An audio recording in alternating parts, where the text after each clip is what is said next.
রসুলের সুন্নতগুলোকে চিন্তা করবেন।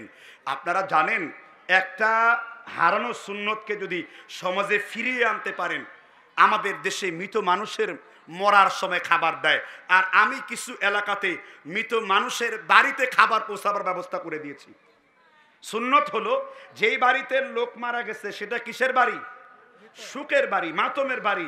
এলাকাবাসীর কর্তব্য হলো ভালো খাবার রান্না করে ওই সুখের বাড়ির লোকদের জন্য রান্না করে খাইয়ে দেওয়া। আমরা ধরলাম শয়তানের সুন্নত আর সাল্লাম রাসূলুল্লাহর সুন্নত। ঠিক নেবে ঠিক? সুতরাং আপনারা যে বাড়িতে মানুষ মারা গেছে আপনারা রান্না করে ওই বাড়িতে খাবার নিয়ে যাবেন। এটা সাহাবীদের সুন্নত ছিল। মুসলিমের বর্ণনা এসেছে, মান কানা ইউমিনু বিল্লাহ ওয়াল ইয়াউমিল আখির ফালিয়ুকরিমিদ দাঈফ। যে ব্যক্তি মেহমানকে এহতেরাম করে না, সম্মান করে না, সে আল্লাহ এবং পরকালকে ভয় করে না, বিশ্বাস করে না। এই জন্য আল্লাহ এবং পরকালের জন্য আপনি যে ব্যক্তির মৃত মানুষের মারা গেছে সেই ব্যক্তিকে খাবার রান্না করে যান, আপনার জন্য সুন্নত। সুবহানাল্লাহ বলে। সেই সাথে মৃত ব্যক্তি কেন্দ্রিক আরো কিছু ঝামেলা আছে, বলবো? মারামারি করবেন না তো? না, যদি মারামারি করেন করেন, আমার কাছে দলিলের ভান্ডার রেডি করা আছে, কোনো সমস্যা নেই। আল্লাহ রাসূল আরেকটা জিনিস বলেছেন, মৃত মানুষের ঘোষণা মসজিদে করা নিষিদ্ধ। এটা সুন্নাহ বিরোধী, এটা হানাফি মাযহাবে নিষিদ্ধ। আর হানাফি মাযহাব তো আরো মারাত্মক, মসজিদে আজান না দিয়ে বলছে বাইরে মিম্বার দাঁড় করায় আজান দিবা। ফতোয়ায় স্বামীতে এসেছে। কথাকে বুঝতে পেরেছেন কিনা? আপনারা কি মৃত মানুষের এলান মসজিদে দেন? মসজিদের মাইকে দেন না? মাইক তো দরকার নাই। মাইক বললে কইব রাসূলুল্লাহর যুগে কি মাইক ছিল? উসুল কি? উসুল হলো মৃত মানুষের ঘোষণা মসজিদে দেওয়া যাবে না। এটা হলো কি উসুল? উসুল। তো মৃত মানুষের ঘোষণা এখন মাইক দিয়ে দেন, চুঙ্গা দিয়ে দেন, আর বাঁশ দিয়ে হ্যামিলনের বাঁশিওয়ালার মতো বাঁশি বাজায় দেন, যাই দিয়ে করেন। মরা মানুষের ঘোষণা কোথায় দেওয়া যাবে না? আবার মরা মানুষের ঘোষণা তো দূরের কথা, টিকা লাগবে, ছাগল হারায় গেছে, ছাতা হারিয়ে গেছে, মোবাইল হারিয়ে গেছে, আমার বউ রাতের অন্ধকার হারায় গেছে, মসজিদের মাইক দিয়ে তারও এলান চলে। আপনাদের এলাকায় এটা আছে না নাই? আর আপনার এলাকায় আছে, কিন্তু আল্লাহর নবীর কিতাবে নাই। বুখারী মুসলিমের বর্ণনায় আল্লাহর নবী বলছেন, কোন ব্যক্তি যদি মসজিদে হারানো জিনিসের বিজ্ঞপ্তি দেয়, এলান করে, লোকেরা যেন দোয়া করে, লা রাদ্দাহাল্লাহু আলাইক, লা রাদ্দাহাল্লাহু আলাইক। আল্লাহর নবী বলেছেন, যারা মৃত মানুষের ঘোষণা কিংবা মসজিদে হারানো জিনিসের এলান করবে, লোকেরা যেন দোয়া করে, যাদের কানে এই শব্দটা পৌঁছে যাবে তারা যেন বলে, এই যে হারানো জিনিসের এলান মসজিদে করছে, লা রাদ্দাহাল্লাহু আলাইক, এই লোকটা যেন জীবনে আর এই হারানো জিনিস খুঁজা না পায়। আপনি দিলেন হারানো জিনিসের এলান, আর রাসূল বললেন লা রাদ্দাহাল্লাহু আলাইক, দোয়া কর যেন খুঁজা না পায়। হুজুর কোন কিতাবে এসেছে? সহিহ বুখারীতে এসেছে, ফাতহুল বারীতে 2য় খণ্ডে 205 পৃষ্ঠায় ইমাম ইবনে হাজার আসকালানী হাদিসটি সংকলন করেছেন। কি দলিল শুনছেন তো? কোন কিতাবের হাদিস? বুখারীর ব্যাখ্যা গ্রন্থে ইমাম আসকালানী এটা এনেছেন। আর আপনারা কি করলেন? এই যে রাসূলের আদেশ নিষেধ বলতে যে এই কথাগুলো আপনারা মসজিদ করেন, আবার অনেকে মসজিদের বদনা দিয়ে টয়লেট করেন। মসজিদের বদনা দিয়ে টয়লেট করাও হারাম। মসজিদের বদনা শুধু মসজিদের মুসল্লিরা মসজিদ কেন্দ্রিক কাজের জন্য ব্যবহার করতে পারবেন, কারণ মসজিদে যা কিছু হয়েছে এগুলো কার? জোরে বলেন কার? আমার ফতোয়া নয়। 72 নম্বর সূরা, সূরা জিনে 26 নম্বর আয়াত আল্লাহ বলেছেন, নবী আপনি বলে দিন, দুনিয়ার সব মসজিদগুলা আমি আল্লাহ রাব্বুল আলামিনের ঘর। ফালা তাদউ মাআল্লাহি আহাদা, সুতরাং আল্লাহর ঘরে আমি আল্লাহ ছাড়া যেন কাউকে ডাকা না হয়। সুতরাং আল্লাহর ঘরের মুতাল্লি হতে হবে ইব্রাহিমের মতন, ইসমাইলের মতন। ঠিক না বা ঠিক? আল্লাহ তাআলা আল্লাহর ঘরের মুতাল্লি তৈরি করেছেন সর্বপ্রথম 2 জন নবীকে। একজন নবীর নাম কি? আরেকজন নবী তার ছেলে, তার নাম কি? কোরআন খোলেন সূরা বাকারার 189 নম্বর আয়াত, ওয়াহিদনা ইলা ইব্রাহিম ইসমাঈল তাহির বাইতিয়া লিত্তাইফিন আকিফিন রুকআইস সুজুদ। ও ইব্রাহিম, ও ইসমাঈল, এই মসজিদের ভিতরে যারা তাওয়াফ করবে, ইতিকাফ করবে, তাদের জন্য মসজিদটা তোমরা পবিত্র বানাও। এই জন্য আল্লাহর ঘরের মুতাওয়াল্লি হতে হবে এই রকম তাকওয়াবান, এই রকম পরহেজগার। জুড়ে বলেন ঠিক না ঠিক? সুতরাং সুদের সাথে লেনদেন করে এমন ব্যক্তি মসজিদের সেক্রেটারি ক্যাশিয়ার থাকতে পারবে না। ঘুষের সাথে লেনদেন করে এমন ব্যক্তি মসজিদের ঝাড়ু দেওয়ার দায়িত্ব থাকতে পারবে না। ঠিক না ঠিক? এই দাবি আমার না, এই দাবি আল্লাহর। ঠিক না ঠিক? কয় হুজুর আপনার দলিল কি? দলিল সূরা তাওবার 9 নম্বর সূরার 114 নম্বর আয়াতে আল্লাহ রাব্বুল আলামিন আলোচনা করেছেন, ইন্নামা ইয়ামুরু মাসাজিদাল্লাহ মান আমানা বিল্লাহি ওয়াল ইয়াউমিল আখির। আল্লাহর ঘরটা তারাই আবাদ করবে যারা আল্লাহ এবং পরকালকে ভয় করে চলে। সুতরাং পশ্চিম দিকে আসার খায় না, মসজিদের মাতব্বরি থেকে যাওয়া যাবে না। সুতরাং যে ব্যক্তি সুদের সাথে লেনদেন করে মসজিদের ঝাড়ু দেওয়ার কাজেও তাকে নেওয়া যাবে না। ঠিক না ঠিক? আমরা বললাম আল্লাহ মসজিদের আবাদ কারা কারা করবে? এবার কোরআন তার বক্তব্য দিয়েছে, তাইবুনাল আবিদুনা সাইউনা রাকিউনা সাজিদুনা আমিরুনা বিল মারুফি ওয়া নাহুনা আনিল মুনকারি ওয়াল হাফিযিনা লিহুদুদিল্লাহি ওয়া বাশশিরিল মুমিনিন। যারা তওবাকারী, রুকুকারী, সিজদাকারী, পবিত্রতা অর্জনকারী, যাকাত দানকারী, জুহুদকারী, সৎ কাজের আদেশ দেয়, অসৎ কাজে নিষেধ করে, সর্বোপরি যারা আল্লাহকে ভয় করে চলে, যাদের কলবের মধ্যে আল্লাহর ভয় আছে, তারাই শুধু মসজিদের মুতাওয়াল্লি করবে, মসজিদের দায়িত্বশীল হবে। ঠিক না ঠিক? আপনি দাড়ি কাটবেন, মসজিদের দায়িত্বশীল হওয়ার দরকার নাই, দাড়ি ছেড়ে দেন। আপনি টাকনুর নিচে কাপড় পরেন, দায়িত্বশীল হওয়ার দরকার নাই, ছেড়ে দেন। টাকনুর উপর কাপড় উঠিয়ে ফেলেন। আপনি অশ্লীল সিনেমা তৈরি করেছেন, মসজিদের মাতবরি আপনার জন্য শোভা পায় না। ঠিক না ঠিক? মসজিদের দায়িত্বশীল হওয়ার ফজিলত কত জানো নাকি? হাদিস বুখারীতে রয়েছে, মুসলিম মদিনার ফজিলত অধ্যায়ে হাদিস নাম্বার 394, একই হাদিস ইমাম নববী কিতাবুল আযকারের মধ্যে 551 হিজরিতে সংকলন করেছেন 564 নম্বরে। আল্লাহর নবীর জামানায় একজন মসজিদের ঝাড়ুদারিনী মহিলা রাতের বেলায় মারা গেছে। আল্লাহর নবী বলেছেন, ওই যে মহিলা মসজিদ ঝাড়ু দিত সেই মহিলা এখন কোথায়? সাহাবারা বললেন, মাতা ফিল বাররিহি, রাতের বেলায় ওই মহিলা দুনিয়া থেকে বিদায় হয়েছে। আল্লাহর নবী সাহাবীদেরকে বললেন, আফালা আদানতুমুনি, আমাকে তোমরা খবর দাও নাই কেন? তার কবরটা আমারে দেখাও। দুল্লুনি আলা কবরিহি, তার কবরটা আমারে দেখাও। আল্লাহর নবী শুধুমাত্র একজন ব্যক্তির জানাজা তাকে কবরে রেখে দিয়েছেন। এই হাদিসটা শুধু আল্লাহর নবীর জন্য খাস, উম্মতের জন্য এই হাদিসটি খাস না। সুতরাং এই হাদিস দিয়ে আবার দলিল দেওয়া যাবে না যে জানাজা পড়তে পারি না, এখন কবরে রেখে আমি জানাজা পড়ব, বুখারীতে পেয়েছি। ভাইরা, শুধু হাদিস পড়লেই হবে না, হাদিসের আম এবং খাসের উসুল জেনে হাদিসগুলোকে পড়তে হবে। কথা বুঝেন নাই? গুরুত্ব বুঝাচ্ছি, গুরুত্ব, মসজিদের গুরুত্ব বুঝাচ্ছি। আফালা আযানতুমুনি, আমার খবর দাও নাই কেন? ওই মসজিদ ঝাড়ু দিত, এই মসজিদ ঝাড়ু দেওয়ার জন্য আমি রাসূলুল্লাহ তার কবরের মধ্যে রেখেই তার জানাজা আদায় করব। জোরে বলেন সুবহানাল্লাহ। আর আপনার দেশে মসজিদের দায়িত্ব কারা থাকে? এবার আপনারা চিন্তা করেন, আপনার এই এলাকা মনে হয় খুব ভালো, এমন লোক হয়তো দায়িত্ব পালন করে না। যদি কোনো ব্যক্তি এটা শুনে কষ্ট পায়, আমি কোনো ব্যক্তি উদ্দেশ্য প্রণোদিত বলছি না, কারণ আমি তাদেরকে চিনি না। আমাকে এনেছেন কোরআন হাদিসের বয়ান দিতে, আমি কি দিচ্ছি। এখন যারা এই কাজগুলো করে তওবা করেন, ভালো হয়ে যান, আর 1 মিনিটে তো আল্লাহর ওলিও হয়ে যেতে পারেন। আলা আউলিয়া আল্লাহ লা খাউফুন আলাইহিম ওয়ালা হুম ইয়াহজানুন।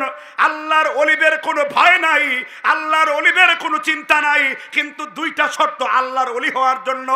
শর্তগুলো কি? আল্লাযীনা আমানু ওয়া কানু ইয়াত্তাকুন, তারা আল্লাহর প্রতি ঈমান আনবে এবং সব জায়গাতে প্রত্যেকটা জায়গায় আল্লাহকে ভয় করে চলবে। তার মানে হলো যারা কবিরা গুনাহ থেকে মুক্ত, আর প্রত্যেকটা জায়গায় যে ব্যক্তি আল্লাহকে ভয় করে, এই 2টা সিফত যে যার মধ্যে আছে সেই ব্যক্তি আল্লাহর ওলি। কবিরা গুনাহ মুক্ত থাকতে হবে, প্রত্যেকটা জায়গায় তাকওয়া থাকতে হবে। এটা আমার ব্যাখ্যা না, ইমাম জাফর আত-তাহাবী শারহে মাআনিল মুত্তাসারের লেখক আকীদাতুত তাহাবীর 3 পৃষ্ঠা ব্যাপী এটা আলোচনা করেছেন। তাহলে আমি একটি বিষয় নিয়েছিলাম, নিষিদ্ধ বিষয়, তাই না? খুব কষ্ট পাচ্ছেন কথাগুলো শুনে। আবার জুমার দিন মসজিদে আরো কিছু শয়তানি করে। মসজিদের মধ্যে ছোট বাচ্চারা ঢুকলে কিছু বুড়ারা চিৎকার মারে, আই বেরো আই বেরো, এরকম বলে কিনা? এমন কিছু খারাস বুড়ো আছে কিনা? আরে বুড়ো রে বুড়ো, এরকম দাড়ি তো ভেড়ারও পাকে, ঠিক না? ঠিক। হ্যাঁ, এই যেরকম মুরব্বী, বুড়া মুরব্বী হন, হাদিসে কুচ্ছিতি আছে, অবি জালালি ওয়া কুদরতি ওয়া উলুফি ওয়া ইরতিফাই মা কারি, আল্লাহর জালালের কসম, আল্লাহর মর্যাদার কসম, কোন দাড়ি পাকড়েওয়ালা লোক যখন আল্লাহর কাছে দোয়া করে, আল্লাহ নিজেই লজ্জিত হন। কারণ এই বুড়া লোক তো দোয়া করার কথা না, যৌবন বয়সের তাহাজ্জুদ দিয়ে, যাকাত দিয়ে, ফি সাবিলিল্লাহ দিয়ে, জিহাদ দিয়ে, আন্দোলন দিয়ে, তাওহীদ দিয়ে, ঈমান দিয়ে, মসজিদে দান করে, আল্লাহর পথে থেকে ধৈর্য ধরে, ব্যভিচার থেকে ফিরে, তার তো গুনাহ মওকুফ হয়ে যাওয়ার কথা। আল্লাহর নবী বড় সুসংবাদ দেন, আত-তাইবি মিনাদ যামবি কামাল্লা যামবালাহু, আল্লাহর কোন গোলাম যদি তওবা করে গুনাহ থেকে পবিত্র হয়ে যায়, আল্লাহ তাকে জন্মভূমির শিশুর মতন পবিত্র বানায়া দেন। মিরকাতুল মাফাতিহ মোল্লা আলী কারি কিতাবুল আজগারের মধ্যে 29 পৃষ্ঠায় 2033 নম্বর মিশকাতের হাদিসের ব্যাখ্যায় তিনি হাদিসটি এনেছেন। কথা কি বুঝতে পেরেছেন কিনা? আমি যা বলছি দলিল ভিত্তিক, যা বলছি প্রমাণ ভিত্তিক, যা বলছি খায়রুল কুরুন সালফে সালেহিনের দলিল পর্যন্ত রয়েছে। আমি দলিলের বাইরে কোনো কথা আপনার সামনে বলিনি। কথা কি বুঝতে পেরেছেন কিনা? কাজেই এই জাহিলিয়াতগুলো আপনাদের পরিত্যাগ করা উচিত, ঠিক না? ঠিক জুড়ে বলেন। আবার মৃত মানুষকে কেন্দ্র করে আরো কিছু জঘন্যতম বিদআত আমাদের সমাজের মধ্যে চালু দেখতে পাওয়া যায়। কবরের মধ্যে রেখে একটি দোয়া পড়েন, কোনটা?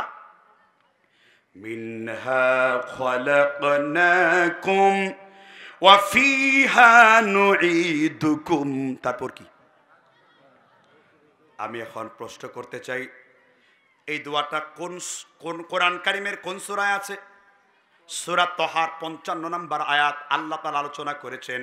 হ্যাঁ, একটা দলিল এসেছে মুসনাদ আবু ইয়ালার ভেতরে, আল্লাহর নবী তার কন্যা উম্মে কুলসুমকে কবরের মধ্যে রাখতে গিয়ে তিনি নাকি এই দোয়া পড়েছেন। ভাই, শুধু হাদিস কিতাবে থাকলেই হয় না, হাদিসটাকে সনদ এবং মতনের ইল্লাত মুক্ত থাকতে হয়, দোষ মুক্ত থাকতে হয়। উক্ত সনদের মধ্যে হাবিব ইবনে কাসির আস-সাকাফি নামের একজন হাদিস রাবি রয়েছেন, যার ব্যাপারে ইমাম বুখারী বলেছেন মাতরুকুল হাদিস, পরিত্যাজ্য রাবি। ইমাম ইয়াহইয়া ইবনে মাইন বলেছেন লাইসা বিসসিকাত, তিনি শক্তিশালী রাবি নন। ইমাম আলী ইবনুল মাদিনী বলেছেন লাইসা বিল কাওয়ি। যদি এই হাদিসকে সহি প্রমাণ করতে পারেন, আমি নিজেই আপনাদের নেতৃত্ব দিয়ে এই দোয়া কবরে পড়ব। হাদিস সহি না, হাদিস কিনা? আপনি গোটা পৃথিবীর আলেমদের কষ্টিপ দিয়ে বাইন্দা আমার সামনে নিয়ে আসেন, কিন্তু হাদিস সহি দেখাতে পারবে না। হাদিস সহি হতে হবে প্রথম মতন মানে খালি কলা রাসূলুল্লাহ, এটার নাম হাদিস না। ও হাদ্দাসানা ওয়াকিউন, হাদ্দাসানা শিহাবিন, হাদ্দাসানা নু'মানিন, হাদ্দাসানা উরওয়া, ও হাদ্দাসানা আনাস ইবনে মালিকিন, হাদ্দাসানা রাসূলুল্লাহ। এই পুরাটাকে সনদ বলা হয়। এই সনদ ইল্লাত মুক্ত থাকতে হবে। আমি উসুলে হাদিস নিয়ে বলি নাই, সেঙ্গুয়াতে এটা নিয়ে আলোচনা করেছি। উসুলে হাদিস নিয়ে 27 তারিখে ভিডিও পেয়ে যাবেন ইউটিউবে, সেখান থেকে নিয়ে নেবেন, নামায় নেবেন। তাহলে এবার আপনি বলুন, আমি এই দোয়া পড়বো না, কঠিন করবেন কেন? ইসলামকে সহজ করেন। মৃত ব্যক্তির জন্য আপনি কবরে রেখে কি কি দোয়া পড়বেন মুখস্থ আছে? বলেন আল্লাহুম্মা রব্বা জিবরিল, রব্বা মিকিল, আছে না ইসরাফিল, আল্লাহুম্মা হাররিমিনান নার, আল্লাহুম্মা ইন্নী আউযু বিকা মিন আযাবিল কবর। এই দোয়াটা পড়ার কথা হাদিসে এসেছে। আর অনেক দোয়া আছে। ওমর ইবনুল খাত্তাব আদবুল মুফরাদ এসেছে 24 লাইন ব্যাপী একটি দোয়া মৃত মানুষের জন্য করেছেন। আমাদের দেশের হুজুররা তো এই দোয়া মুখস্থ জানে না, তাই তারা এইসব মেড ইন ভারত চালু করে দিয়েছে, ঠিক না ভাই? ঠিক জুড়ে বলেন। আপনার জন্য একটা বড় দোয়া আছে। মাটি দিয়ে আমরা কার মিল্লাত বলি? বিসমিল্লাহি আলা, আলা হুরফে জ্বর, আলার কারণে মিল্লাতি হয়ে গেছে, মাজরুর দিয়েছে, ঠিক না? ঠিক। তাহলে আল্লাহর রাসূল সাল্লাল্লাহু আলাইহি ওয়াসাল্লামের মিল্লাতের উপরে আপনাকে দাফন করলাম, এর চাইতে আর বড় কোনো দলিল লাগে? আপনাকে যখন কবরে প্রশ্ন করা হবে তোমার নবী কে, মান নবিয়ুক, তখন আপনি বলবেন আমার নবী মুহাম্মদ। রাসূলুল্লাহ সাল্লাল্লাহু আলাইহি সাল্লাম। আর আল্লাহ রাসূল কি বলেছেন? সহিহ ইবনে খুজাইমাতে এসেছে, বুইস্তু আনা ওয়াসা। কেউ যদি রাসূলের সুন্নতকে ইত্তেবা করে, ক্বালা দাম্মা সাবাবাতা উস্তা, এই দুই আঙ্গুল যেই রকমের পাশাপাশি, কিয়ামতের দিন এই লোকটা মুহাম্মদ সাল্লাল্লাহু আলাইহি সাল্লামের পাশাপাশি এই দুই আঙ্গুল বরাবর ফাঁক থেকে রাসূলের সাথে হাসর ময়দান করবে আপনার। শর্ত কি? কার ইত্তেবা করতে হবে? কার অনুসরণ করতে হবে? কার অনুসরণ করলে পরে সব গুনাহ মাফ হবে? কার অনুসরণ করলে পরে কোন ইমাম কোন নেতার দরকার পড়বে না? তিনি কে? কাকে আল্লাহ গোটা কোরআন ওয়াকফ করেছেন? কাকে আল্লাহ যিকিরত মাই সর্বোচ্চ ইজ্জতের আসনে নিয়ে গেছেন? কাকে আল্লাহ মাকামে মাহমুদা দিয়েছেন? কাকে আল্লাহ এই মুসলমানদের ইমাম বানিয়েছেন? ইমামুল মুরসালিন, খাতামুন নবিয়্যিন, আন-নবিয়্যুল আউলা বিল মুমিনিন। আমার নবী আমার জন্য কলিজা। লা ইউমিনু আহাদাকুম হাত্তা কুনা হাব্বা ইলাইহি মিন ওয়ালিদিহি ওয়া ওয়ালাদিহি ওয়ান নাসি আজমাইন। তোমার মায়ের চাইতে, বাপের চাইতে, বউর চাইতে, স্বামীর চাইতে, নিজের জীবনের চাইতে যাকে বেশি ভালোবাসবা তিনি আমার নবী মুহাম্মদ মুস্তাফা সাল্লাল্লাহু আলাইহি ওয়াসাল্লাম। ঠিক না? ঠিক। মুসলিম শরীফের হাদিস বলেছি, বুখারী মুসলিমের হাদিস বলেছি, মুত্তাফাকুন আলাইহি। কাজেই নবী সাল্লাল্লাহু আলাইহি ওয়াসাল্লামের আদেশ নিষেধ মানতে হবে। বিরক্ত হচ্ছেন কথা শুনে? তাহলে এই নিষিদ্ধ কাজগুলো থেকে আল্লাহ যেন আমাদের হেফাজত করেন। আবার আরেকটি মারাত্মক, মৃত মানুষকে কেন্দ্র করে তার কবরের মধ্যে বিভিন্ন ফুল দেওয়া, লাঠি দেওয়া, সিমেন্ট দেওয়া আছে না নাই? আমরা কোনো মৃত মানুষের কবর দেখলে তারা কি বলবো? আসসালামু আলাইকুম। এ হাদিস দঈফ, এ হাদিস দুর্বল। আমরা বলবো আসসালামু আলাইকুম ইয়াহলা দিয়ার। মুসলিম শরীফের বর্ণনায়, হে কবরের শায়িত বাসিন্দারা, আপনাদের উপরে আল্লাহর পক্ষ থেকে শান্তি বর্ষিত হোক, এবং কবরে যারা শায়িত আছে সকলের উপর শান্তি বর্ষিত হোক। এই দোয়াটা আমরা করব, ঠিক না? কিন্তু কবরকে যদি ফুল দেই আর কবর বিহীন যদি কোনো ব্যক্তির নির্মাণ, ধরুন একটা কবরের মধ্যে কবর নাই, একটা বাঁশ দাঁড়া করাইছি, একটা লোহার রড দাঁড়া করাইছি, এখন সারাদিন তারা ফুল দিতেছি আর কবর দিতেছি। আমি আমার কথা বলবো না, আমি শুধু রসুলের হাদিস বলবো। আকিল মন্ত কি ইশারা কি কাফি হ্যায়। জ্ঞানীদের জন্য কি দরকার? ইশারা দরকার। প্রথমে দলিল দিচ্ছি, হাদিসটি বর্ণনা করেছেন আল্লাহর রাসূলের শ্বশুর। কে সে? আরেকজনের নাম বলেন তো, আরেকজনের নাম বলেন তো। আবু সুফিয়ান সাউরি, উম্মে হাবিবার বাবা। কি নাম বলেছি? ফাজলে মান কমা রমাদান, বুখারীতে হাদিস এসেছে। আল্লাহর নবী সালাতুল লাইলে মাসনা মাসনা, দুই রাকাত করে নামাজ পড়লেন, একটু বিরতি দিলেন, দেখলেন উম্মে হাবিবা মধ্যরাত্রিতে তাহাজ্জুদের মধ্যে আল্লাহর রাসূলের জন্য দোয়া করছে। হে আল্লাহর নবী, হে আল্লাহ, আমার মাওলা, আমার রব্বে করিম, আমার স্বামী মুহাম্মদকে তুমি মর্যাদাপূর্ণ হায়াত দাও। এবার দোয়া করছে আমার পিতা আবু সুফিয়ানকে হেদায়াত দাও, হায়াত দাও। দোয়া করছে আমার ভাই মুয়াবিয়াকে হায়াত দাও, হেদায়াত দাও। আল্লাহর নবী বলেছেন তুমি কারো হায়াতের জন্য দোয়া করো না, কারণ দোয়ার মাধ্যমে হায়াত বাড়বেও না আর হায়াত কমবেও না। তুমি দোয়া করো, হে আল্লাহ রব্বুল আলামিন, আমার নবী মুহাম্মদ রাসূলুল্লাহকে ঈমান ইসলামের আঞ্জামের কাজটুকুকে ভালো করে করার তৌফিক দাও। মুয়াবিয়াকে ঈমানের উপর মৃত্যু দাও, আবু সুফিয়ানকে ঈমানের উপর মৃত্যু দাও। এই দোয়া করতে হবে। কারো হায়াতের দোয়া করলে লাভ হবে না। সাআতা ওয়ালা ইস্তাকদিমুন, মৃত্যু কারো 1 মিনিট আগেও আসবে না আর 1 মিনিট কি পরেও আসবে না। আমরা মানুষের ঈমানের জন্য দোয়া করব, আমরা তার হায়াত যেন তৈয়বা হয়, পবিত্র হায়াত হয়, হায়াত যেন ভালো কাজে, নামাজে, ইবাদতে, ইসলামে, ঈমানের পথে কাটে, আমরা এই দোয়া করব। ঠিক না? ঠিক। এবার আল্লাহর নবীর শ্বশুর আবু সুফিয়ান সাউরি রাদিয়াল্লাহু আন, সামি'তু রাসূলুল্লাহ। আপনাদের স্পিড নষ্ট হয়ে গেল নাকি? যখন কোরআনের কোন মজলিসে বসে কিছু গাঁজাখোর বিড়িখোরকে শয়তান 2 আঙ্গুলে এমনে খোঁচা মারে। এটা আমি বলি না, কোরআন বলছে।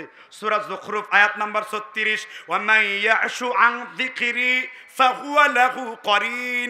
আল্লাহ তাআলা বলেছেন যে ব্যক্তি আল্লাহর জিকির থেকে গাফেল হয়ে যায় আল্লাহ তার পেছনে একটা শয়তান যুক্ত করে দেন। আর পৃথিবীর প্রত্যেকটা মানুষ জন্মগ্রহণ করার সাথে সাথে আল্লাহ তাআলা তাকে শয়তানকে দেখান। আর দুইজন ব্যক্তিকে শয়তান দুই আঙ্গুলে খোঁচা মারতে পারে না। এর মধ্যে একজন ব্যক্তি হলো ঈসা ইবনে মারইয়াম আলাইহি ওয়াসাল্লাম।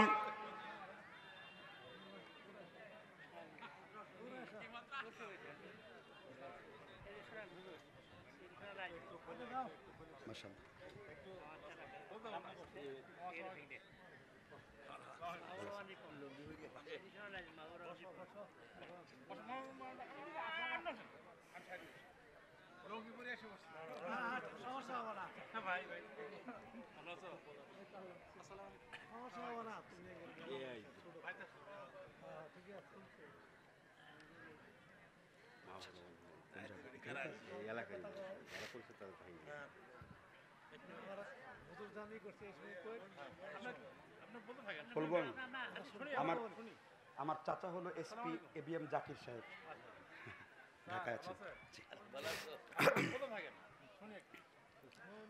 আলোচনার মাঝখানে একটু ইন্টারাপ্ট হলো, ঠিক না ঠিক? আল্লাহ রাসূল সাল্লাল্লাহু আলাইহি ওয়াসাল্লাম এর শ্বশুর আবু সুফিয়ান সাউরি, হাদিসটি সুনানে বাইহাকি দ্বিতীয় খণ্ড 2035 পৃষ্ঠায় এসেছে। 25 নম্বরে এসেছে, আল্লাহর রাসূল বলেছেন, মান যারা কবরান বিলা মাকবুরিন ফাকান্নামা আবাদাস সানামি। কেউ যদি কোনো কবরবিহীন কোনো কবরকে জিয়ারত করলো সেজন্য সরাসরি মূর্তি পূজা করলো। প্রথম দলিল সুনানে বাইহাকি। ইসলামিক ফাউন্ডেশন যান, বাংলা হাদিসের অ্যাপস খোলেন, আরবি অ্যাপস খোলেন, মান যারা কবরান বিলা মাকবুরিন ফাকান্নামা আবাদাস সানামি। কেউ যদি কোনো কবরকে লাশবিহীন জিয়ারত করলো, ভুয়া কবর হিসেবে জিয়ারত করলো, সেজন্য সরাসরি মূর্তি পূজা করলো। তাহলে আমরা কবরগুলোকে সংরক্ষণ করব, কবরের জন্য দোয়া করব, কিন্তু কবরের মধ্যে ভুয়া মাজার বানায়া বিভিন্ন রকমের কিছু করব না। আমাদের দেশে কিন্তু এগুলো অনেক কুসংস্কার হয়, ঠিক না ঠিক? আল্লাহ তাআলা বলেন, ইন্নাকা মাইয়াতুন ওয়া ইন্নাহুম মাইয়াতুন ইন্নাকা লা তুসমিউল মাউত। রাসূল সূরা নামলের 80 নম্বর আয়াত। আপনি মৃত মানুষের কোনো কথা শোনাতেও পারবেন না, শুনতেও পারবেন না, কারণ যে মরে গেছে সে কোনো কল্যাণ আর ভালাই মানুষের জন্য করতে পারবে না। যদি পৃথিবীর কোনো মানুষের কবরে মাজার চলতো, মান্নত চলতো, ভেড়া চলতো, দুম্বা চলতো, তাহলে আল্লাহর নবীর কবরে সব থেকে বেশি মান্নত হতো, আল্লাহর নবীর কবরে সব থেকে বেশি দুম্বা চলতো। এই আল্লাহর নবীর কবরকেই যেহেতু এই শিরিক মুক্ত করা হয়েছে, আল্লাহর নবী মুসলিম শরীফের 1691 নম্বর হাদিসে বলেছে, ওয়ালা তাসুল্লু ইলাল কুবুর, তোমরা কবরকে সামনে রেখে নামাজ আদায় করো না। ওয়ালা তাজলিসু, তোমরা কবরের মধ্যে বসো না। ওয়ালা ইবনা, তোমরা কবরের মধ্যে ওয়ালা সুরাজা, বাতি জ্বালিও না। যে ব্যক্তি কবরে বাতি জ্বালায়, যে ব্যক্তি কবরে সেজদা করে, যে ব্যক্তি কবরে মান্নত করে, ওয়া নুসলিহি জাহান্নামা নার, কেউ যদি তার চামড়াকে পুরাতে চায় সেজন্য কবরের মধ্যে এইসব কাজগুলো করে। আমরা কবরকে জিয়ারত করব, আমরা যে মৃত ব্যক্তি আছে তার জন্য আমরা কবরের আযাবের জন্য দোয়া করব, আর আমরা মান্নত করব কবরের কাছে না, কবরের মালিক রব্বে করিম আল্লাহর কাছে। প্রত্যেকদিন নামাজে দাঁড়িয়ে বলছি, ইয়্যাকা না'বুদু ওয়া ইয়্যাকা নাস্তাঈন, আল্লাহ তোমারই ইবাদত করি, তোমার কাছে আশ্রয় চাই। এজন্য মাথা যেহেতু ঠেকাতে হবে আল্লাহকেই ঠেকাতে হবে, আশ্রয় যেহেতু চাইতে হবে আল্লাহকেই চাইতে হবে। আল্লাহ কত সুন্দর করে সূরা আরাফে আল্লাহ বলেছেন, ওয়া ইযা মাসাল ইনসানা দুররু দানা লিজামবিহি আও কাঈদান আও কাঈমা, মানুষ যখন মুসিবতে পড়বে দাঁড়ানো অবস্থায়, বসা অবস্থায়, তারা যেন আমি আল্লাহকেই শুধু ডাকতে থাকে, কোনো মৃত ব্যক্তিকে যেন না ডাকে। কারণ উদউনি আস্তাজিব লাকুম, তোমরা আমি আল্লাহকে ডাকো, আমি আল্লাহ তোমার জন্য সাড়া দিয়ে দেব। কোরআন কারীম আল্লাহ আলোচনা করেছেন। তাহলে মৃত মানুষ কেন্দ্রিক, আচ্ছা এই ক্যামেরাটা বন্ধ করে দেন, লাইভটা বন্ধ করে দেন। আসসালামু আলাইকুম, আপনাদেরকে 2 মিনিট একটু বন্ধ করে ডিস্টার্ব করব। এখন কিছু কথা বলবেন প্রতিষ্ঠাতার ভাগ্নে এবং আপনাদের সুপরিচিত প্রিয় মুখ আইজিপি ইন্ডাস্ট্রিয়াল পুলিশ ঢাকা জনাব মোহাম্মদ মাহবুবুর রহমান বিপন।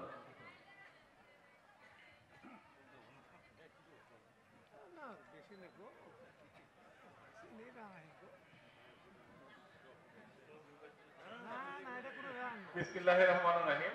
সম্মানিত এলাকাবাসী, এখানে উপবিষ্ট আমাদের আজকের এই ওয়াজ মাহফিলের সম্মানিত বক্তা, উপস্থিত আমার মামা, চাচা, বড় ভাই, সামনে উপবিষ্ট বামে ডানে সবাই আমার আত্মীয় স্বজন, ভাই বোন, কেউ চাচা, সবাইকে শুভেচ্ছা, আসসালামু আলাইকুম। আমি ঘটনাচক্রে আসছি, বাড়িতে এইমাত্র আসলাম, এসে জাস্ট খেয়ে আমার দুই ছেলে একসাথে আসতেছিলাম, রাস্তার মধ্যে এরকম মাইকে আওয়াজ শুনে ওদেরকে বললাম যে ধর্মসভা হচ্ছে। তারা বললো ধর্মসভা কি? ধর্মসভা বোঝে না। তা সুন্দরভাবে দেয়, তাহলে বাংলাদেশ আরও ইসলামের বিভিন্ন কাজের জন্য অনেক সহায়ক হবে। সবাই বলেন আমিন। আমরাও স্যারের জন্য দোয়া করছি। আমারও এক চাচা SPABM জাকির, উনি আমার চাচা, স্যার হয়তো চিনতে পারবেন। আল্লাহ তাআলা আমাদের সমগ্র বাহিনী যারা আছেন, ব্যাটালিয়ান, বিশেষ করে ডিফেন্স সহ যারা আছে, সকলের মধ্যে ইসলামের মূল বিষয়টা, সৌন্দর্যটা যেন আল্লাহ সব জায়গায় ছড়িয়ে দেন। সবাই বলেন আমিন। আমরা এই মাহফিল থেকে সেই দোয়াগুলো করছি, ঠিক না ব্যাটি? আমরা আলোচনা করছিলাম কবর কেন্দ্রিক কিছু কুসংস্কার নিয়ে, ঠিক না ব্যাটি?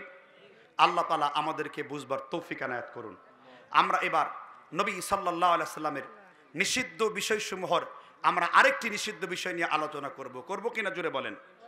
আমরা অনেকেই সেই কাজটা করি, যেমন আমরা অনেকেই বিভিন্ন রকমের নেশাদার দ্রব্য পান করি। এই নেশাদার দ্রব্যের মধ্যে রয়েছে মদ, জুয়া, ফেন্সিডিল, ইয়াবা, জুতার গাম ডান্ডি, এমনকি গাঁজা, এমনকি ধূমপান, টোবাকো, সিগারেট ইত্যাদি। আর হুজুররা তো পানির সাথে জর্দা ছাড়া চলতেই পারে না। আমি কি বুঝতে পেরেছেন কিনা? অনেকেই বলে যে হুজুর, আল্লাহর নবী তো নেশাদার দ্রব্য নিষেধ করেছেন, জর্দা তো নিষেধ করেন নাই।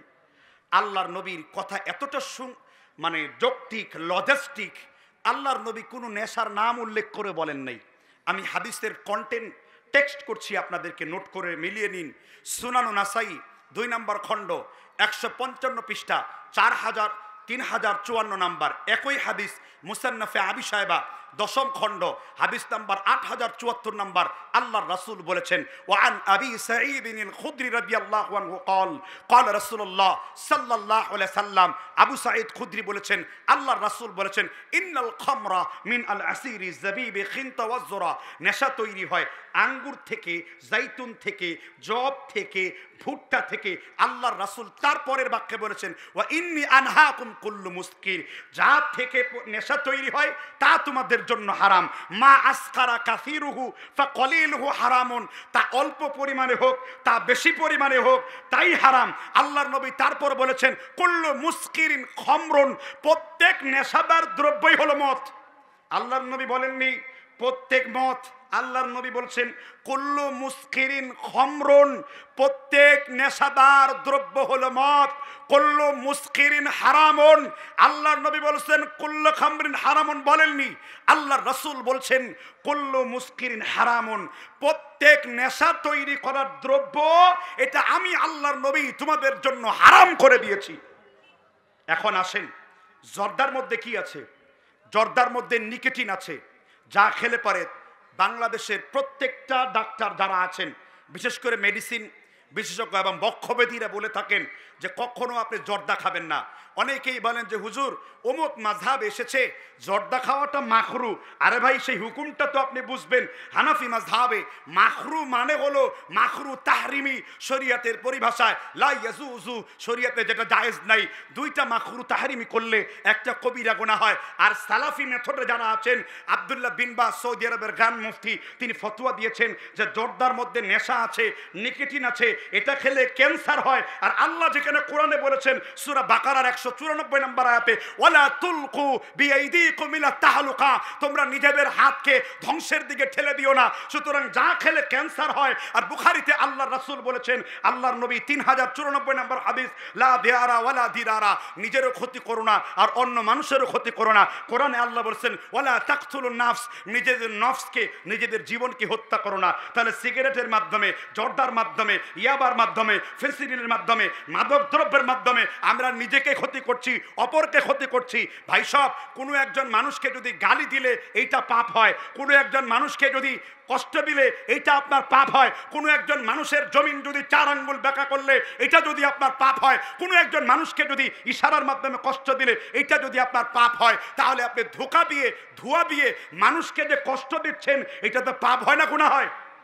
জোরে বলেন, পাপ হয় না গুনাহ হয়? সিগারেট এবং জর্দার দুর্গন্ধে মানুষ কষ্ট পায়, আর আল্লাহ রাসূল মুসলিম শরীফে বলছেন, মান সালিমাল মুসলিমুন মিন লিসানিহি ওয়া ইয়াদিহি, প্রকৃত মুসলমান সেই ব্যক্তি যার হাত এবং জবান দ্বারা আরেকজন ব্যক্তি কি থাকবে। আমার ইসলাম কত সৌন্দর্য, পরিচ্ছন্নতার জন্য আল্লাহর রাসূল সুন্দর পোশাক পরিধান করে মসজিদে গমন করতেন, শরীরে সুগন্ধি লাগাতেন, অথচ আপনার মুখে এত দুর্গন্ধ থাকে, আপনার শরীরে পাঠার চাইতে বেশি দুর্গন্ধ আছে, আর তাই নিয়ে আপনি মসজিদে দাঁড়ায় গেছেন। তাহলে এবার আপনি বলুন তো দেখি, তাহলে আপনার তাহলে অবস্থা কেমন হবে? এই জন্য আমার ইসলাম যুক্তির দিক থেকে, চিকিৎসা বিজ্ঞানের দিক থেকে, মেডিকেল থেকে, সব কিছু থেকে আপনার জন্য নেশা কি, জোরে বলেন, নেশাদার দ্রব্য কি হয়ে গেছে? হারাম হয়ে গেছে।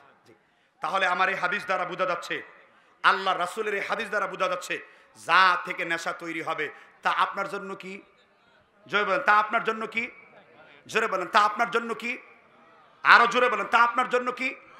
আচ্ছা, জর্দার মধ্যে ক্যান্সার আছে না নাই? জর্দার মধ্যে মুখে দুর্গন্ধ আছে না নাই? বাবার মধ্যে, কেন আমি তো বলবো ওই ঘাড়তারা লোকদের মতো, যে জর্দার কথা যেহেতু কোরআন হাদিসে নাই, ভাই বাবার কথা কোরআন হাদিসে আছে? কথা বলেন। তাহলে এই উসুল দিয়ে তো বাবাও হালাল, এই উসুল দিয়ে তো হেরোইনও হালাল, এই উসুল দিয়ে তো তামাকও হালাল, এই উসুল দিয়ে মদ জুয়া সবই হালাল হয়ে যায়। কাজেই যেই উসুল মানুষকে খাসারার দিকে নিয়ে যায়, যেই উসুল মানুষকে বিপদগামীর দিকে নিয়ে যায়, সেই উসুল কখনো ইসলামের উসুল হতে পারে না। কথা ক্লিয়ার না ক্লিয়ার? কথা কি আপনারা বুঝতে পেরেছেন কিনা? আমি কথা বলছি দালিলিক, যৌক্তিক, প্রমাণ ভিত্তিক, অথেন্টিক। আচ্ছা, এবার আরেকটি মারাত্মক অন্যায়ের কথা বলি। এই হাদিস যার অন্তরে লাগবে, সে যদি এরপরও এই কাজটি করে, ভাই মায়ের সাথে জেনা করা হালাল না হারাম? খালার সাথে জেনা করা হালাল না হারাম?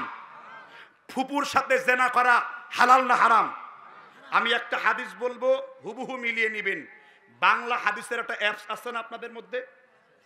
এই বাংলা হাদিসের অ্যাপসের হাদিস সম্ভারের 1668 নম্বর হাদিসটি যদি কারো কাছে থাকে আমাকে এই মুহূর্তে বের করে দিন। আবার বলছি, বাংলা হাদিসের অ্যাপসের 1668 নম্বর হাদিসটি হাদিস সম্ভার থাকলে বের করে দিন।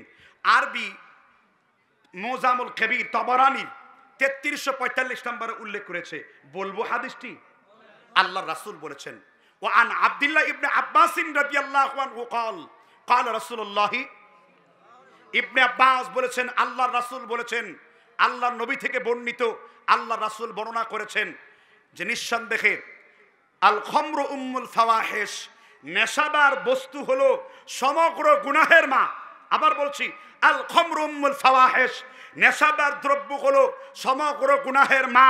পূর্বেই বলেছি কি কি খেলে নেশা হয়, আল্লাহর নবী তারপর বলেছেন ফামান শারিবাহা, কেউ যদি ওই নেশাদার দ্রব্য পান করলো, ফাওয়াকা আলা উম্মিহি, সেজন্য তার মায়ের সাথে ব্যভিচার করলো, ও আম্মাতিহি, সেজন্য তার ফুপুর সাথে ব্যভিচার করলো, ও খালাতিহি, সেজন্য তার খালার সাথে ব্যভিচার করলো।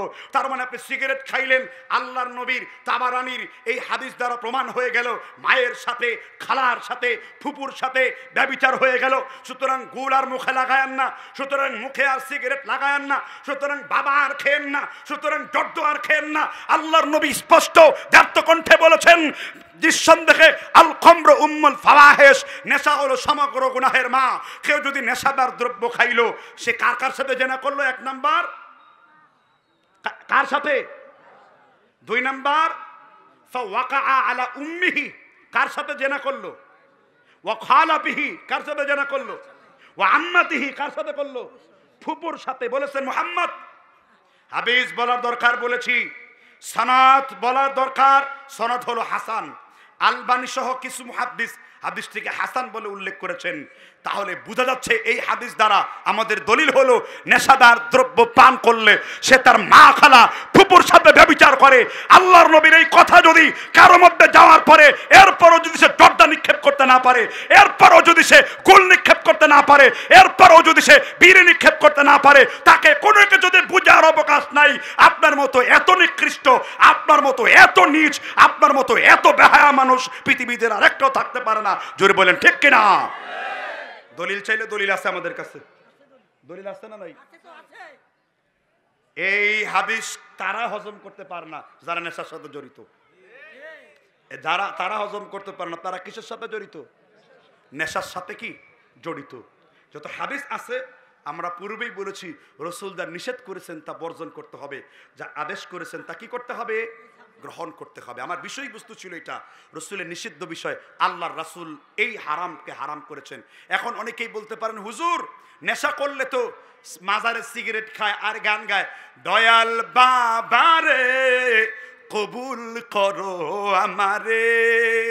আমি বললাম, বাবা গাঁজা খান কেন, সিগারেট খান কেন? কয় হুজুর, আমি বললাম সিগারেট খাইলে ফেরেশতা থাকে না? তখন বলল, হুজুর ফেরেশতাও থাকে না, আমার গুনাহও থাকে না, এই জন্য আমি সিগারেট খাই। কারণ সিগারেট খেলে ফেরেশতাও নাই, আমার গুনাহও নাই, এই জন্য আমি সিগারেট সেবন করি। বলে না আউযুবিল্লাহ। বিশেষ করে বাংলাদেশের মাজার খবরগুলো এই ধরনের নেশাদার বস্তুতে পরিণত হয়েছে। আপনারা তওবা করতে পারবেন না? জুড়ে বলেন। কেন আপনারা জর্দা খাবেন? আপনারা খাবেন মধু, আপনারা খাবেন কালো জিরা, আপনারা খাবেন জৈতুনের তেল, আপনারা খাবেন আজওয়া খেজুর। আল্লাহ তাআলা জৈতুনের নামে কসম খেয়েছেন, ও তিনি ওয়া জৈতুন। আজওয়া খেজুর সম্পর্কে বুখারী 3 অধ্যায়ে আল্লাহ রাসূল বলেছেন, যে ব্যক্তি সকালবেলা 7টা আজওয়া খেজুর খায় তার সমগ্র জাদু টোনা দুষ্কে আল্লাহ নষ্ট করে দেন। আপনি কালো জিরা খাবেন, 7টা কালো জিরা খাইবেন, কয়টা? 7 কেজি না, আধা কেজি না, খায় আর কালো জিরার দুষ দেয়। কই একটু গ্যাস্ট্রিক হয়ে যায় এটা খেলে। রসুল বলেছেন 7টা করে খাওয়ার জন্য আপনি 1 কেজি ভর্তা বানায় খান। কন্টিনিউ 7টা খাবেন। কন্টিনিউ কয়টা খাবেন? 7টা খাবেন। রসুল কি বলেছেন? কোন জিনিস যদি মৃত্যুকে অতিক্রম করতে পারতো, মৃত্যু প্রতিরোধের ওষুধ হলো কালো জিরা। সুবহানাল্লাহ বলবেন না? নিয়মিত কালো জিরা খান, মধু সেবন করেন। মধুর আয়াত কোরআনে আল্লাহ নাহল সূরা অবতীর্ণ করেছেন, মৌমাছি মধুমক্ষী নিয়ে আপনি খান, আপনি হালাল খাবার খান, আপনি আঙ্গুর খান, আল্লাহর হালালাং তৈয়্যিবা পবিত্র রিজিক আপনি ভক্ষণ করেন, কোনো সমস্যা নেই, কিন্তু আপনি হারাম ভক্ষণ করতে পারবেন না। আল্লাহ তাআলা বলেছেন, লা ইয়াকুলুন আমওয়ালান নাস বিল বাতিল, অবৈধ কোনো জিনিস তোমরা ভক্ষণ করো না। কুল্লু লাহমিন নাবাতি সুহতিন ফান্নারি আউলা বিহি, একজন নিষিদ্ধ ইনকামে ব্যক্তিকে উপর করে তাকে কোথায় দেওয়া হবে? তাহলে আজ থেকে আর কোনো নেশাদার দ্রব্য চলবে? জোরে বলেন, নেশাদার দ্রব্য চলবে? তাহলে কেউ যদি নেশাদার দ্রব্য পান করে, আল্লাহর নবী ইবনে আব্বাসের বর্ণনায় সে তার মা খালা ফুপুর সাথে ব্যভিচার করে। সুতরাং এইটা আপনি করতে পারবেন না। যদি কার ভয় থাকে আপনার মধ্যে? আল্লাহর ভয় থাকে। আসুন আমরা আল্লাহর ভয় অর্জন করি। পারবেন তো নাকি? তাহলে 2টা নিষিদ্ধ বিষয় নিয়ে কথা বলছি। আরো কি বলবো না শেষ করে দেব? আরো বলবো? তাহলে ভাইদের প্রতি লক্ষ্য করে বলছি, যারা ওয়াজের ফাঁকে ফাঁকে উঠে যায় তাদেরকে বসিয়ে ফেলুন। আপনার চাইতে আল্লাহকে বেশি ভয় করার দরকার। আল্লাহর নবী মুহাম্মদ রাসূলুল্লাহ সাল্লাল্লাহু আলাইহি ওয়াসাল্লাম তৃতীয় আরেকটি নিষিদ্ধ বিষয় আলোচনা করেছেন, যেটা আমাদের দেশে জন্মদিনের নামে অনুষ্ঠিত হয়। আমার দেশের বাচ্চারা আল্লাহর নবীর সুন্নত মোতাবেক তারা আকিকা করে না। আকিকা বুঝেন তো? আল্লাহর নবী বলেছেন, কুল্লু গুলামিন রাখিনাতুন মুরতাহানুন। আল্লাহর নবী বলেছেন, প্রত্যেকটা প্রাণী আল্লাহর নিকট দায়বদ্ধ থাকে। সন্তানের যখন 7ম দিন হয়ে যায় তোমরা তার আকিকা করো। কয় দিন হয়ে গেলে? 7 দিনের মাথায় আকিকা করো, সুন্দর নাম লেখো। ছেলে হয়ে গেলে 2টা ছাগল তার জন্য জবাই করো, আর মেয়ে হয়ে গেলে তার জন্য একটা ছাগল জবাই করো, তার জন্য সুন্দর একটা নাম লেখো, আর তাহনিক করানো হয়। তাহনিক বুঝেন তো? তাহনিক হলো কোনো বুজুর্গ ব্যক্তি বা আপনার বংশের যে মুরব্বী ব্যক্তি সামান্য একটু মধু ওই বাচ্চাটার মুখে দিয়ে দিবেন বারকাতানের জন্য। আল্লাহ রাসূলের চাচাতো ভাই ইবনে আব্বাস যখন জন্মগ্রহণ করেছেন, তার চাচা আব্বাস আল্লাহ রাসূলের কুলে দিয়েছেন। আল্লাহ রাসূল আব্বাসের জন্য দোয়া করেছেন, আল্লাহ তুমি আমার এই চাচাতো ভাইকে রাইসুল মুফাসসিরিন, কোরআনের মুফাসসির বানিয়ে নাও। মৃত্যুকালে ইবনে আব্বাস যখন মৃত্যুবরণ করেন, যখন লোকেরা বলল আপনার চেহারাটা ওরাকাবিন মুসহাফি চেহারাটি কোরআনের আয়াতের মতন পাতার মতন উজ্জ্বল হয়ে গেল কেমনে? ইবনে আব্বাস বলেছেন, আল্লাহর নবী একদিন আমাকে কোলে তুলে নিয়েছিলেন। আল্লাহর নবীর থুতু মুবারকের সিটা আমি ইবনে আব্বাসের মুখের মধ্যে দিয়েছিলেন। সামান্য একটু কুলির পানি আমার মুখমণ্ডলে ছিটিয়ে দিয়েছেন। আমার পিতা আব্দুল্লাহ ইবনে আব্বাসের পিতা আব্বাসকে বলেছেন, আল্লাহর নবী বলেছেন 5 জন কিংবা 4 জন ব্যক্তির চেহারা আল্লাহর নবীর মতন ছিল। আব্দুল্লাহ ইবনে আব্বাসের চেহারা আল্লাহর নবীর মতন ছিল। হুসাইন রাদিয়াল্লাহু তাআলা আনহুর চেহারা আল্লাহর নবীর মতন ছিল। জাফর ইবনে আবি তালিবের চেহারা আল্লাহর নবীজির আরেক চাচাতো ভাই, তার চেহারা আল্লাহর নবীর মতন ছিল। আর উহুদ যুদ্ধের মুসাইব ইবনে আমর, এই ব্যক্তির চেহারা আল্লাহর নবীর মতন ছিল। একটু জোরে আওয়াজ দিয়ে বলেন সুবহানাল্লাহ। এই জন্য বুজুর্গ ব্যক্তি, মুরব্বী ব্যক্তি, আকীদা দুরস্ত কোন মুহাদ্দিসের হাত দিয়ে তাহনিক করায় নেন, আপনার বাচ্চার জবান থেকে পবিত্র জবান বের হয়ে যাবে। আপনারা হয়তো অনেকে মনে করেন জবানের আবার পবিত্র দরকার কি? অনেকে আমরা মেসওয়াককে খাটো মনে করি, আবার আরেক দল মেসওয়াকের নামে মিথ্যা হাদিস বানাই। আল্লাহর নবী মুহাম্মদ রাসূলুল্লাহ বলেছেন মেসওয়াকের ফজিলতের ব্যাপারে, তয়্যিবু, তোমরা মুখমণ্ডলকে মেসওয়াক দ্বারা পবিত্র করে নাও। কারণ তোমরা যখন নামাজের কেরাত পড়ো, ফেরেশতাদের 2টা দল তোমাদের কপালের পিছনে দাঁড়িয়ে যায়। আল্লাহর কাছে বলে, আল্লাহ তার কেরাতের আনন্দে আমাদের মন ধন্য হয়ে গেছে, আমাদের পেট ভরে গেছে। তারা আল্লাহর কাছে দোয়া করে। আল্লাহর নবী সাল্লাল্লাহু আলাইহি সাল্লাম বলেন, ফেরেশতারা এটা বলতে থাকে যারা মেসওয়াক করে মুখকে পবিত্র করে, ফা ইন্নাহা তুরুকুল কুরআন, তার এই মুখটা কোরআন বের হওয়ার রাস্তা হয়ে যায়। এই জন্য মেসওয়াক করবেন। আল্লাহর নবী পবিত্রতাকে ভালোবাসতেন, তিনি বলতেন ফা ইন্নাহা তুরুকিল কুরআন, নিঃসন্দেহে মুখমণ্ডল হলো একজন মুমিনের মুখ হলো কোরআন বের হওয়ার রাস্তা। এই জন্য একজন মুমিন যখন কোরআন থেকে কথা বলে তার মুখ দিয়ে কোরআন বের হয়ে যায়। এই জন্য এই সুন্নতগুলোকে আপনার ঘরের মধ্যে নেন। আমরা অথচ উঠে দিয়েছি এগুলো, ঠিক না? ঠিক। জন্ম হলে পরে সুন্দর নাম রাখেন, এইটা বাদ দিয়ে সন্তানের জন্মদিন পালন করে, happy delivery day to you, happy delivery day dear Kutkut, ঠিক না? ঠিক। কেন? যা করলে বরকত আসবে তা ছেড়ে দিলেন, আর যা ইহুদি খ্রিস্টানদের তৈরি তা আপনি করলেন। যদি পৃথিবীর কোনো মানুষের জন্মদিন থাকতো সেটা হতো আমার নবীজির জন্মদিন, ঠিক না? ঠিক। নবীজির জন্মদিন নাই, সাহাবীর জন্মদিন নাই, তাবির জন্মদিন নাই, তবে তাবাইর জন্মদিন নাই, আপনার কিসের জন্মদিন? তাই মা বোনদেরকে বলছি, স্টার জলসা থেকে স্মার্ট হওয়ার চেষ্টা করবেন না, স্টার প্লাস থেকে আপনি স্টাইলিশ হওয়ার চেষ্টা করবেন না। আপনার স্মার্টনেস, আপনার স্টাইলিশ, আপনার কর্ম সবকিছু নির্ধারণ করেছেন আমার নবী মুহাম্মদ রাসূলুল্লাহ সাল্লাল্লাহু আলাইহি সাল্লাম, ঠিক না? ঠিক।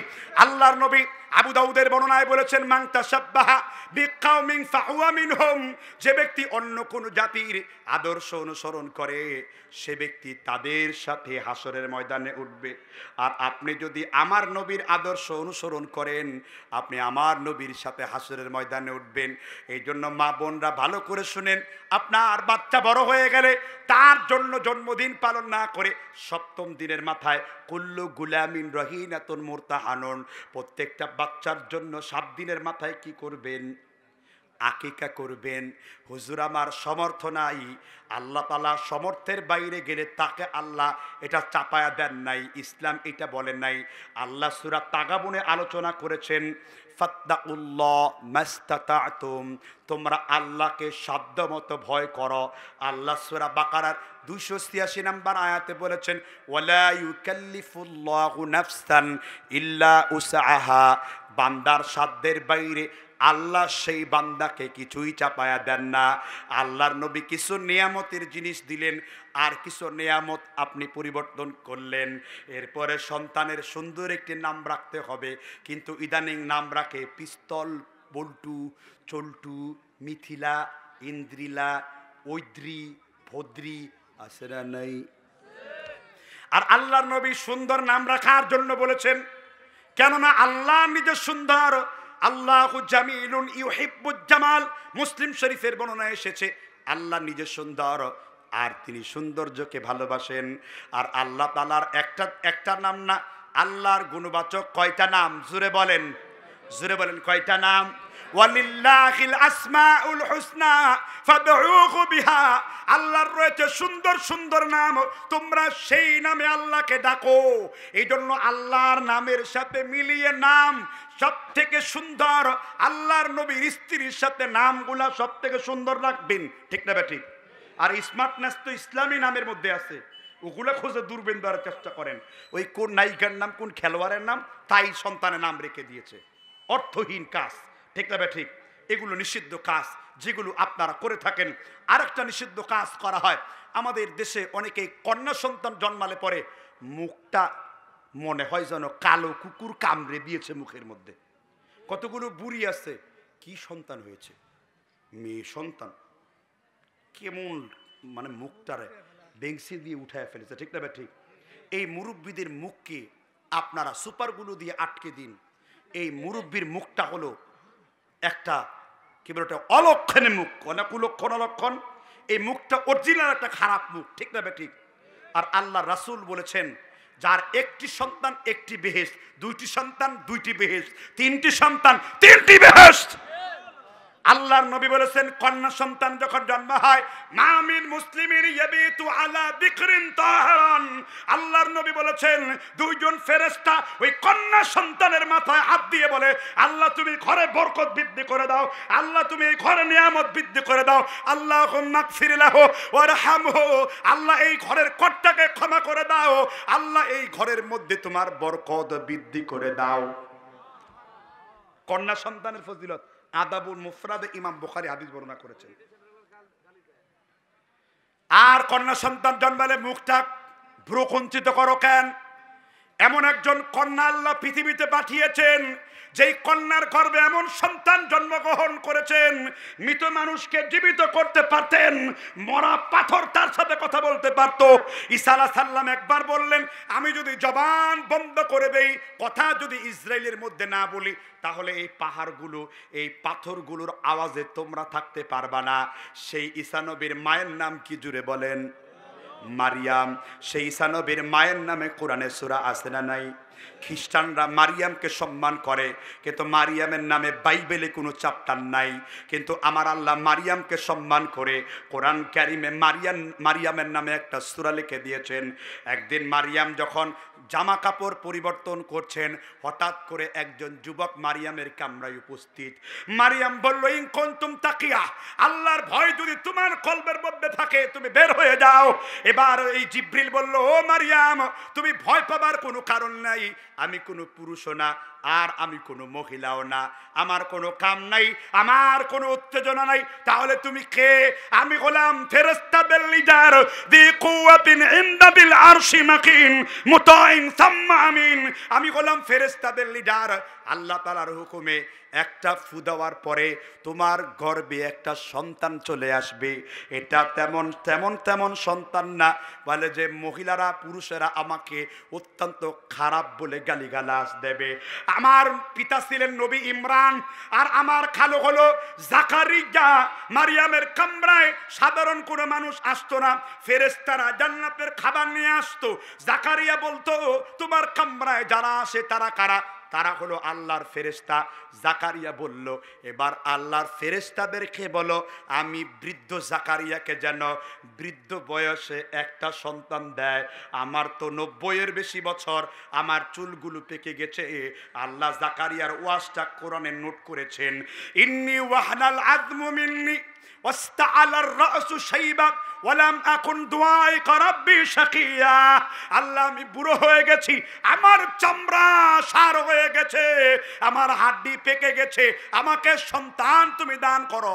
এবার আল্লাহর ফেরেশতা জিবরাইলকে আল্লাহ বললেন, জাকারিয়াকে সন্তান দেওয়ার পূর্বে পাহাড়ের উপরে দাঁড়ায়া বলতে বলো, আমার একটা সন্তান হবে, সেই সন্তানের নাম রাখবো ইয়াহইয়া। সুবহানাল্লাহ বলবেন না? কোন জায়গায় ঘটনা আছে? তাহলে মেয়ে মানুষ যে খারাপ, এই কথা বলেন কিভাবে আপনি? আপনার কন্যা সন্তান জন্ম দিলে এই খারাপ কথাটা বলেন কি করে আপনি? আর আল্লাহর নবী সমগ্র কন্যা সন্তানের বাপ বলে তিনি নিজের দিকে সম্বোধন করেছেন। বলছেন আমি সমগ্র কন্যা সন্তানের পিতা। আল্লাহর রাসূল বলেছেন তিনটা জিনিসকে আমি খুব মহব্বত করি। একটা হলো হুসনুল খালক, উত্তম চরিত্রকে আমি আল্লাহর রাসূল সবচেয়ে ভালোবাসি। আর দ্বিতীয় হলো রাইহাতুন তাইয়্যিব, উত্তম সুগন্ধিকে আমি আল্লাহর নবী সবথেকে ভালোবাসি। আরেকটা ভালোবাসি খায়রুন নিসা, মেয়েদের মধ্যে সবথেকে উত্তম মেয়েদেরকে আল্লাহর নবী সবথেকে বেশি ভালোবাসতেন। ঠিক না ঠিক? অথচ আপনার কন্যা সন্তান জন্মালে কন্যা সন্তান দেওয়ার ক্ষমতা আপনি দেন না, কে দিয়েছেন? আল্লাহ বলেছেন আমি কাউকে 2টা দেই, কাউকে 3টা দেই। ইংল্যান্ডের একজন জন্ম নিয়ন্ত্রণ করে, কয় আমি জন্ম নিয়ন্ত্রণ ছাড়া চলুম না। একদিনে 14টা বাচ্চা একসাথে দিয়ে দিয়েছে। তুই কত জন্ম নিয়ন্ত্রণ করবি? একেবারে একসাথে 14টা।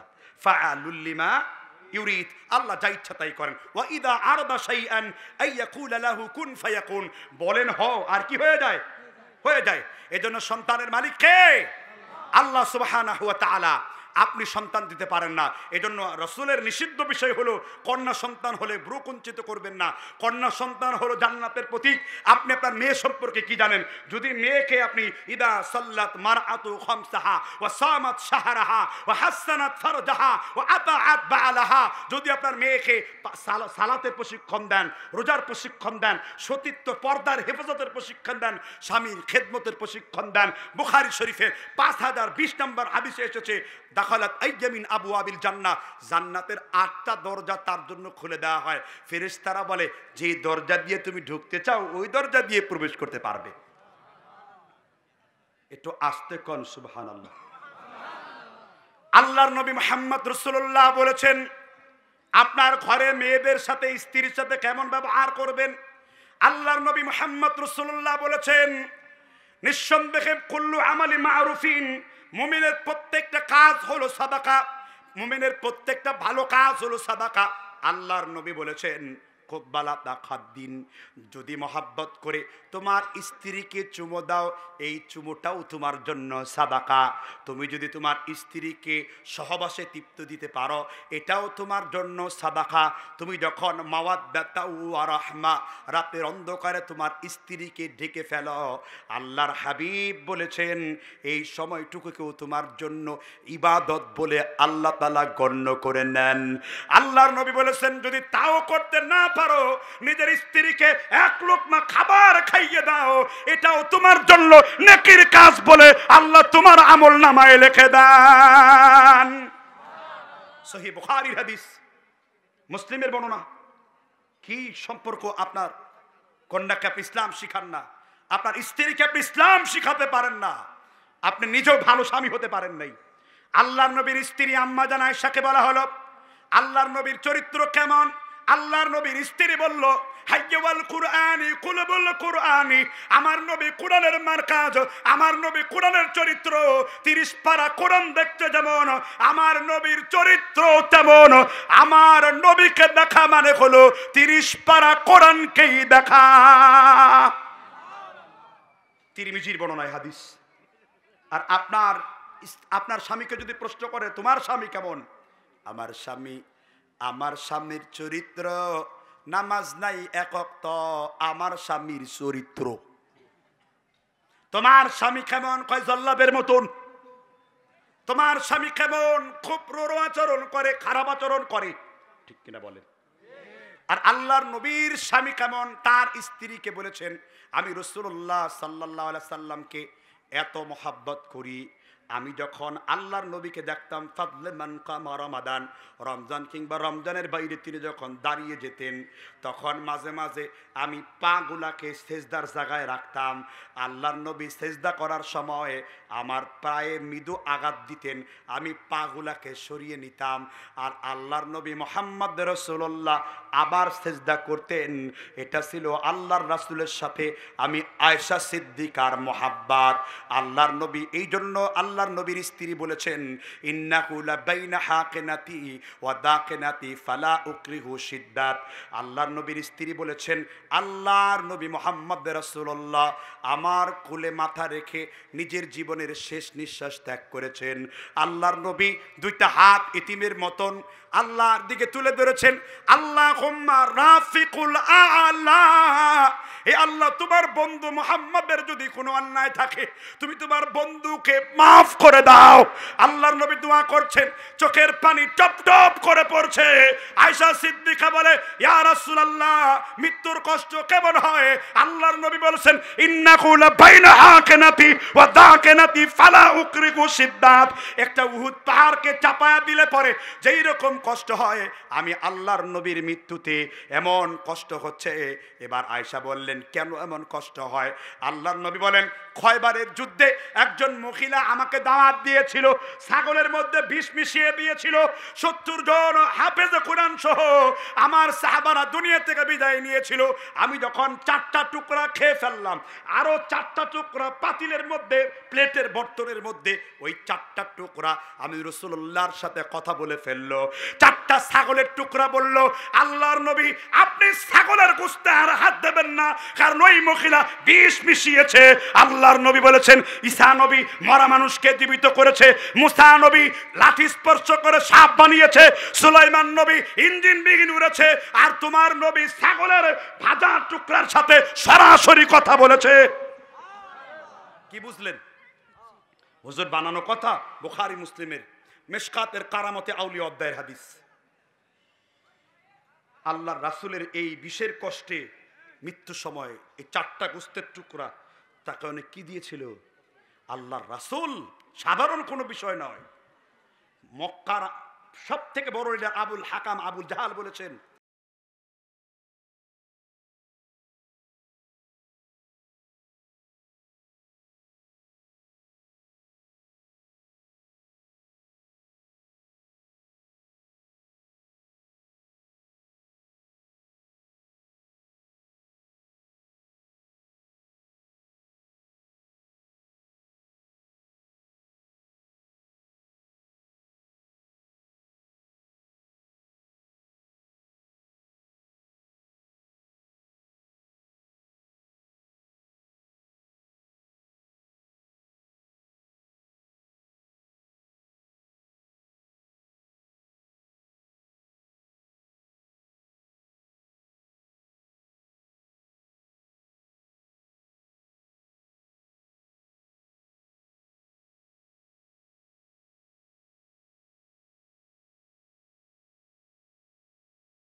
মাজায় মাজায় মাজায় বাজায় বাজায়